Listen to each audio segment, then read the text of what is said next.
Hi friends, welcome back. तो भाई, कलेश विद करण में दीपिका हुई ट्रोल। फैंस बोले कोई इतना बड़ा हिपोक्रेट कैसे है। क्या हुआ है ये? चलो वीडियो शुरू करते हैं। वीडियो शुरू करने से पहले अगर आप चैनल पर नए हो और आपने अभी तक सब्सक्राइब नहीं किया तो जल्दी से पहले सब्सक्राइब के बटन और बेल आइकन को क्लिक कर लो ताकि आपको हमारे सारे न्यू वीडियोस के नोटिफिकेशन मिल जाएं जैसे हम अपलोड करें। अगर आपको वीडियो पसंद आता है प्लीज लाइक एंड शेयर। चलिए शुरू करते हैं। और दूसरे दो चैनल्स जो हैं उनको भी सब्सक्राइब कर लेना, लिंक है डिस्क्रिप्शन बॉक्स में, क्योंकि आपके कई रिक्वेस्टेड वीडियोस उन चैनल्स में भी आ रहे हैं। मैं सोचूं करण जौहर और दीपिका जो है इनकी तो बड़ी दोस्ती आ रही है भैया, तो समझ नहीं आया चला हो क्या रहा है। तो चलो शुरू करें। कॉफी विद करण का नाम बदलकर कलेश विद करण जौहर। हाँ जी, देखिए ना, कलेश हर बार होता है। एक नया सीजन आया, नया एपिसोड आया जिसमें दीपिका पादुकोण और रणवीर सिंह पहली बार साथ साथ नजर आए। शादी ब्याह की तस्वीरें दिखाई गई, खूब रोमांटिक सा माहौल बनाया गया, नया नया सेट था, नया नया खर्चा था। लेकिन इसके बाद जबान जब खुलती गई तो फिर दीपिका पादुकोण की मुश्किलें बढ़ती गई और फिलहाल आलम यह है कि दीपिका पादुकोण सोशल मीडिया पर ट्रोल हो रही है। दरअसल दीपिका पादुकोण और रणवीर सिंह अपनी अपनी मोहब्बत की कहानियां सुना रहे थे, कैसे एक दूसरे के प्रति वो आकर्षित हुए और कैसे एक दूसरे में खो गए। लेकिन कहते कहते कहते दीपिका पादुकोण कुछ ऐसा कह गई जो बाद में उनके लिए फजीहत की वजह बन गई और फिलहाल सोशल मीडिया दीपिका पादुकोण को लेकर क्वेश्चन से भरा पड़ा है, जिसमें दीपिका पादुकोण को कोई पाखंडी कह रहा है, कोई कह रहा है कि यार अगर यही काम लड़के करते तो फिर उसे वुमेनाइजर कहा जाता। लेकिन दीपिका पादुकोण जैसी लड़कियां जो हैं वो विमेन एम्पावरमेंट के नाम पर बच जाती हैं।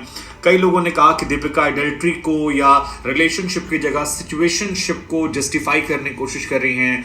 बहुत सारी बातें निकल कर आ रही हैं और हमें लगा कि इस पूरे मामले को आपको समझाते हैं कि ये पूरा कांड है क्या। कॉफी विद करण तो है नहीं, ये तो कलेश विद करण है। और कलेश विद करण में फिलहाल नया कलेश जो हुआ है वो दीपिका पादुकोण और रणवीर सिंह वाले। अब बाबू कहानी ये है कि दीपिका पादुकोण इस शो में कहती हैं कि मेरे साथ रिलेशनशिप के बहुत सारे पंगे रहे, बहुत जगह में फंसी रही, इश्यूज होते रहे, लेकिन इन सारे इश्यूज के बीच में एक वक्त ऐसा आया जब मैंने डिसाइड किया कि मुझे सिंगल रहना है और जिंदगी को एंजॉय करना है। और इस एंजॉय के बीच में रणवीर सिंह मेरी जिंदगी में आए। रणवीर सिंह जब आए तब मैं कई सारे लड़कों को एक साथ देख रही थी मतलब उनके साथ हैंग आउट कर रही थी, डेट कर रही थी, उठ बैठ रही थी या XYZ जो भी था। सो उसमें वो कहती है कि यार मैं और रणवीर जो हैं वो किसी सीरियस रिलेशनशिप में नहीं थे, हमारे बीच में कमिटमेंट नहीं थी, हम अलाउड थे कि हम अपने अलावा किसी और पार्टनर को भी देख सकते हैं। और मैं देख भी रही थी। अब इस देखने के मायने बहुत सारे निकल सकते हैं, जो भी आप अपनी स्वेच्छा से निकालना चाहें। लेकिन उसके बाद वो कहती हैं कि जब मैं किसी और के साथ होती थी तो मुझे रणवीर सिंह याद आते थे। हम दोनों कमिटेड थे लेकिन हम कमिटेड नहीं थे। और हम उस अलग अलग जगहों पर भी देख रहे थे। उसके बाद मुझे लगता था कि रणवीर के पास ही लौटना है। अब यही वो लाइन है जिसके इर्द गिर्द काफी कंट्रोवर्सी होने लगी। हालांकि इस वीडियो में रणवीर सिंह का चेहरा जो है जहां थोड़ा सा पीला पड़ जाता है जब दीपिका के बारे में कुछ कहते हैं और दीपिका कहती कौन, तो कहता अभी तो तुम कह रही थी कि तुम मेरे साथ होने के साथ भी और लोगों को देख रही थी। वो कहती है मुझे नहीं याद। देन रणवीर सिंह सेज की बट तुमने जो कहा वो मुझे अच्छे से याद है। और यहीं पर सारा कलेश सोशल मीडिया मतलब इसके बाद तो लोगों ने दीपिका पादुकोण के ऊपर शुरू कर दिया। किसी ने लिखा कि I hope Ranveer Singh is safe. Deepika Padukone उन लड़कियों में से हैं जो 4 लड़कों पे ट्राई करती हैं और उसके बाद तय करती हैं कि यार ये वाला तो है ही मेरे पास, ये कहाँ जाने वाला है, तो हम इससे तो बाद में सेटल हो ही जाएंगे, लेकिन लेट्स एक्सप्लोर, क्या पता कोई बेहतर ऑप्शन मिल जाए। एक ही थे। अरनास करके एक यूजर है, वो लिखते हैं कि यार it's perfectly fine to date कई सारे लड़कों को at the same time if you want to have fun. ठीक है, इसको लेकर कोई आप पर शिकायत नहीं। मौजूदा दौर में कई लोग ऐसे हैं जो कई सारे लोगों से डेट करते हैं मस्ती करने के लिए, लेकिन अगर आप इसे वुमेन एम्पावरमेंट का नाम देंगे तो फिर यहां पर एक इश्यू है। और स्टॉप नॉर्मलाइजिंग एडल्ट्री, ये उनकी तरफ से लिखा गया। कई और लोगों ने लिखा कि यार दीपिका पादुकोण जो है यार बड़ी फेक निकली। मतलब एक्चुअली दीपिका पादुकोण का एक पुराना वीडियो भी सोशल मीडिया पर वायरल हो रहा है जहां पर वो बार बार कहती हैं कि मेरे लिए रिलेशनशिप बहुत सीरियस है। मेरे रिलेशनशिप का मतलब है एक शख्स के साथ एक वक्त पर रहना। अगर उसी वक्त में कई लोगों के साथ हूं तो फिर ये मेरा टाइप नहीं है। और मुझे जिंदगी में प्यार नहीं मिला, मैं प्यार की बहुत अहमियत करती हूँ, प्यार की बहुत कीमत करती हूँ। और रणवीर सिंह के साथ उनका जो वीडियो है वो बहुत बहुत बहुत बहुत ज्यादा वायरल हो रहा है। ऐसे में ये नया वीडियो जब सामने आता तो लोग कहते हैं यार दीपिका तुम पहले कितनी फेक थी या अब कितनी फेक हो।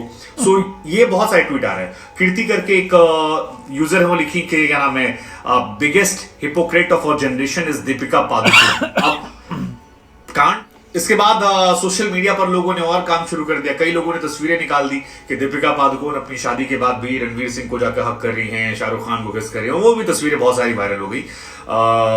मतलब बहुत सारे लोग रणवीर को लेकर लिख रहे थे कि यार क्या चीजें हैं। एक यूजर उन्होंने लिखा कि दीपिका पादुकोण, मैं I was seeing other man in back of my mind, I was always committed to Ranveer Singh. मतलब मैं और लड़कों को देख रही थी, लेकिन मैं शारीरिक रूप से और जाके लोगों से मिल रही थी, लेकिन मेंटली मैं एक ही जगह कमिटेड थी। और मतलब ठीक है, दीपिका पादुकोण आई थिंक काफी पछता रही होंगी, क्योंकि इस पूरे इंटरव्यू में बार बार वो कह रही थी कि मुझे कंट्रोवर्सी नहीं खड़ी करनी है। लेकिन जिस तरह से ये एपिसोड निकला है और जिस तरह से उन्होंने एक्चुअली रणवीर कपूर को एक जमाने में चीटिंग को लेकर आरोप लगाया था, इनफैक्ट यहां तक कहा था कि रणवीर कपूर को किसी कॉन्डोम के कंपनी का ब्रांड एम्बेसडर बनना चाहिए। सो वो बहुत बहुत बहुत वोकल थी रणवीर कपूर को लेकर और बहुत सारे आरोप उन्हें लगाए थे, काफी सालों तक लगाए थे। लेकिन अब उनका ये स्टेटमेंट आना कि यार मैं मेंटली कमिटेड थी रणवीर सिंह के साथ, लेकिन मैं और भी बहुत सारे लड़कों को देख रही थी और उनके साथ होते हुए मुझे एहसास होता था कि रणवीर सही है, और बाद में हम एक साथ हो गए, मुझे लगा यही सही है। So I think I don't know, कई लोगों ने तो मजाक में दीपिका पादुकोण को लेकर वो एड भी चला दिया कि एयरटेल का जो एड आया था, सब कुछ ट्राई करो और फिर सही चुनो। हमें लगा हम आपसे पूछते हैं दीपिका को लेकर जो ट्रोलिंग हो रही है कितनी सही कितनी गलत। और आप शॉकिंग, ये तो पता ही है बॉलीवुड के एंटरटेनमेंट इंडस्ट्री में, बॉलीवुड में यही होता है, करेक्टर नहीं होता इनका। मेरे ख्याल से तो नॉर्म है, ये तो बहुत ही पैसा इनके पास इतना आ जाता है कि ये अपने कल्चर, अपने ट्रेडिशंस, अपना करेक्टर सब भूल जाते हैं।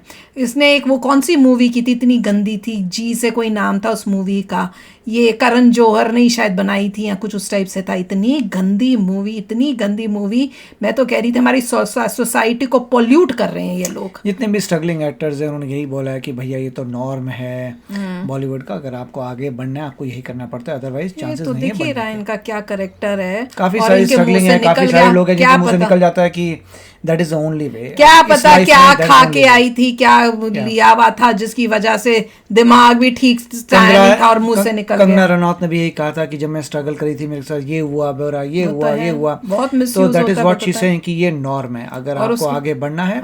क्योंकि बॉलीवुड को कंट्रोल करती थी कुछ फैमिलीज और कुछ ग्रुप्स, और वो लोगों का फायदा उठाते थे। That's how it is. और ये उस ग्रुप में फंसी पड़ी है, फंसी हुई थी। अगर तुम्हें उस ग्रुप से बाहर निकलना है तो तुम्हें बहुत पावर चीज है। कंगना रनौत बाहर निकली है अपने बल पे, वैसे बहुत कम लोग हैं जो अपने बल पे बाहर निकल पाए हैं, otherwise they are all within the group.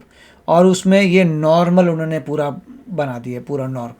ये तो सोसाइटी जो हमारी होती है उसको सब कुछ तोड़ फोड़। अगर कोई भी करण जौहर के ग्रुप में जा रहा है तो दे शुड एक्सपेक्ट कि तुम्हारे को यही नॉर्म मिलने वाला है और इसी गंदगी में तुम्हें रहना पड़ेगा। लिटरली गंदगी में है ये। जो हमें गंदगी लगती है उनके लिए वो नॉर्मल है, नहीं उनके लिए वो मॉडर्न है भैया। हम बड़े वेस्टर्न हो गए हैं, या वेस्टर्न से भी आगे निकल गए। वेस्टन में भी इतना गंदा पता नहीं होगा, आई होप नॉट भैया। वेस्टर्न में भी नहीं, हम जहाँ रहते हैं हमें पता है, हमें तो नहीं ऐसा दिखता। बल्कि जैसे बोलते थे ना जब हम यूएसए में नहीं होती थी कि बच्चों का ध्यान नहीं रखते, बच्चे तो मतलब उनको निकाल देते हैं, ये होता है। कुछ नहीं, अपने बच्चों को उतना ही वो देखते हैं जैसे हम लोग अपने इंडियन बच्चों को देखते हैं, वैसे ही है। इतनी गंदगी नहीं है। वो कोई कुछ ग्रुप्स में कुछ बच्चों में होगा क्योंकि उनकी वो फैमिली वैसी है, क्योंकि वो गरीब फैमिलियों के हैं, वहाँ पे उनका नहीं है उतना ध्यान। पर जो अच्छी फैमिलीज होती हैं वहाँ पे जो है वो बिल्कुल बच्चों को वैसे ही पाल पोस के बड़ा करते हैं जैसे इंडियन पेरेंट्स करते हैं। और ये लोग सोचते हैं कि बड़ा हम लोग बन रहे हैं ये सब सोसाइटी में ये करके गंद करके। और सोचो ऐसी टॉक्स कर रहे हैं पब्लिक के प्लेटफॉर्म में आकर। पता नहीं प्लान भी हो सकता है, मे बी उनको उसको लग रहा हो कि मैं मूवीज नहीं चल रही हैं, नहीं चल रही, मुझे लाइमलाइट में आना है, दोनों को होगा मैं लाइमलाइट में आना है, हम नहीं चल रहे तो कुछ कंट्रोवर्सी करते हैं लोगों के सामने, फिर मूवीज में आएंगे। इट कुड बी नेगेटिव, आजकल नेगेटिव करके उनको लगता है हम बड़ा गेन कर लेंगे। भैया गुड बनने की जगह बैड बन के हमें वो नेगेटिव पब्लिसिटी से हम पॉपुलैरिटी गेन करेंगे।